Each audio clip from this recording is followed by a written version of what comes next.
হতভাগা মুসলমানরা এটা জানেও না আজকালকার দিনে যে কোরআনের হক কয়টা। কোরআনের প্রথম হক ছিল কোরআন বিশুদ্ধ করে তেলাওয়াত করা। বাংলাদেশের 80% মুসলমান কোরআন তেলাওয়াত করতে পারে না। হতভাগা মুসলিম জাতি, একটা হতভাগা মুসলিম জাতি।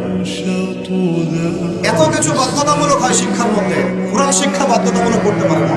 হতভাগা শিক্ষা ব্যবস্থা। এত কিছু বাধ্যতামূলক হয়েছে, কোরআন শিক্ষা বাধ্যতামূলক হতে পারে না।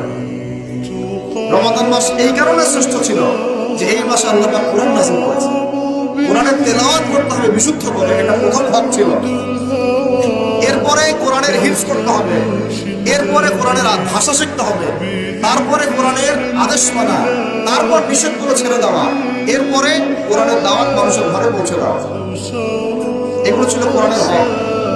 নিজেদেরকে প্রশ্ন করি একটু, কোরআনের হক আদায় করে কি আজকে আমরা খুশি অর্জন করতে পেরেছি?